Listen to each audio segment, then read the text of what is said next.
Welcome to the fourth and final video of Week 8 to get you ready for setting your DFS lineups.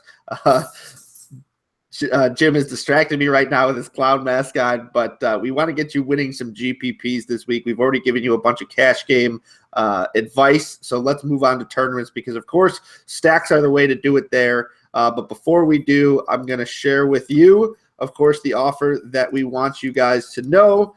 This is the free trial for rotocurve.com's package, rotocurve.com/free trial for NFL Week 8 season. Of course, you get everything that's included in a package, which is phenomenal stuff. Position rankings, projections, cheat sheets, DVP rankings, points per attempt, red zone utilization are included in the tools. I mean, you get optimized lineups so you can double check to see if you're on the right path for setting your lineups for both tournaments, GPPs, contrarian, anything. Access to player ownership percentage after the Thursday night kickoff, so you know how owned everyone is going to be. You know, what more would you possibly want for free? Jim, let's go to you with the clown mask. Let's start with stacks. We've gone over a bunch of them in the last few videos. Where are you going to start us here? I'm going to go with the evil clown at this point. Hopefully people can see this. I think they can. They definitely can.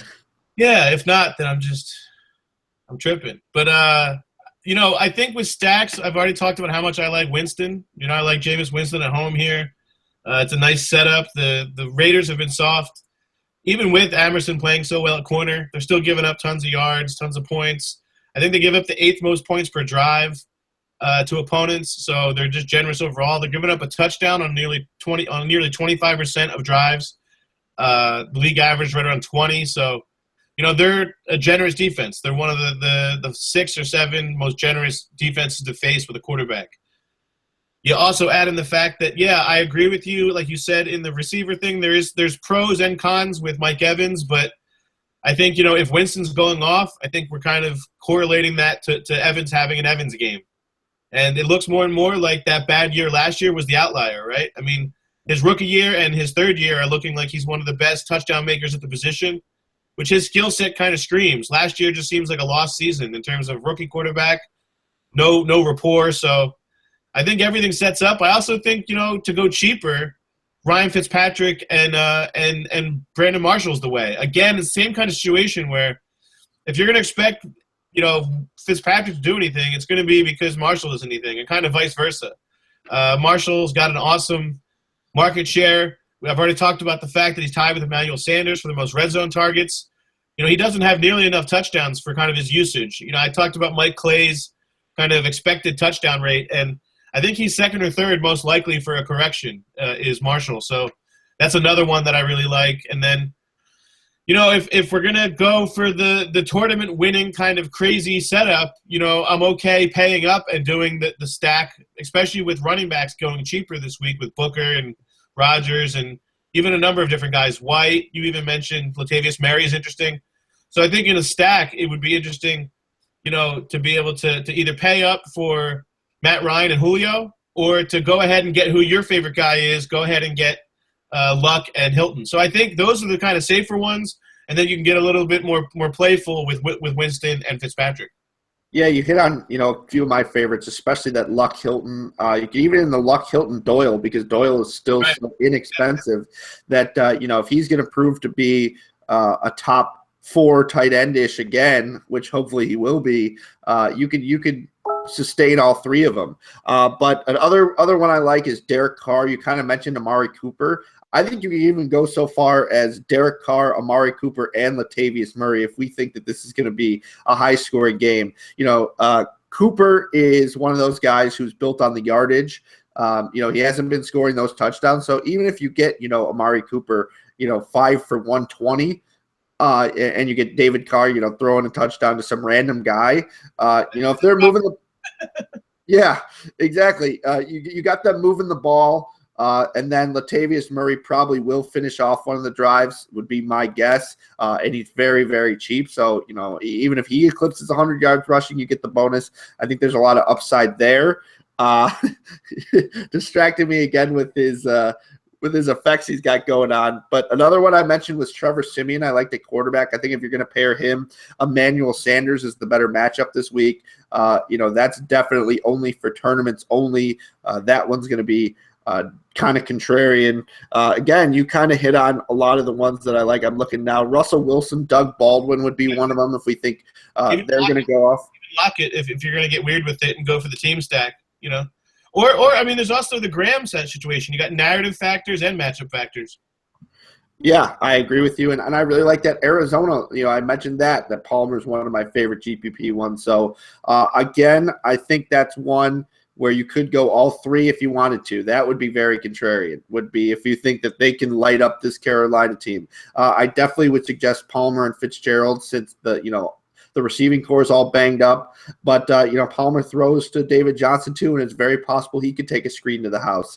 So envision a scenario where their offense scores 3-4 touchdowns, and maybe one of them's a passing touchdown to David Johnson. Larry Fitzgerald gets his, and Palmer has a big day. I mean, that could be a GPP winning setup there. Again, the way to do it is just to differentiate slightly from the pack, and they're all guys that I think the pack would like. So for these stacks this week, there's really not a whole lot more to say from my end. I like that Marshall Fitzpatrick.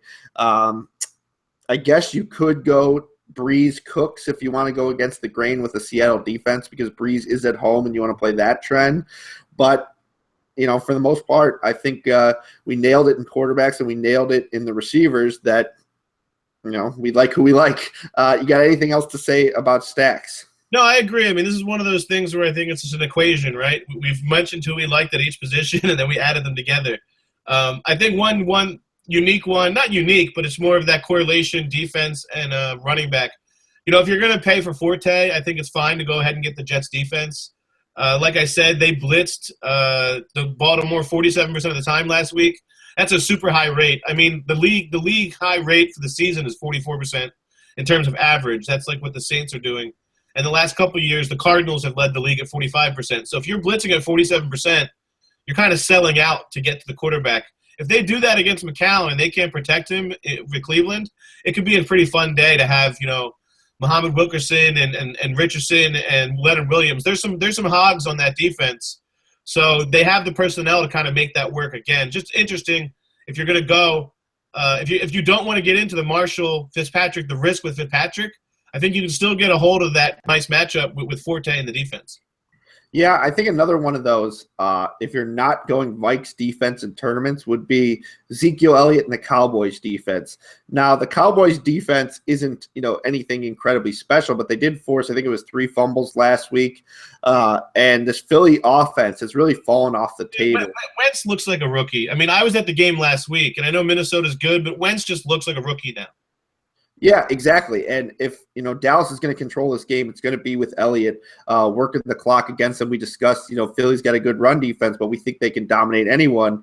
If this is going to be one of those games where the Cowboys, win, 17-0, which I think is certainly within the possibility of scenarios, I think Ezekiel Elliott and the Cowboys, who I know are London Fletcher's favorite defense, besides the Vikings this week. I think, if he looks like a rookie, they could fall into some turnovers, even though it's not really their thing. They don't allow a whole healthy amount of points.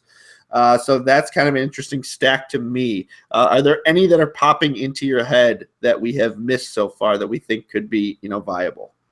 No, I'm just sticking with the Buccaneers here with this pirate hat. There you go. Jim's sporting those. If I had a horse face, I would do it for the Colts.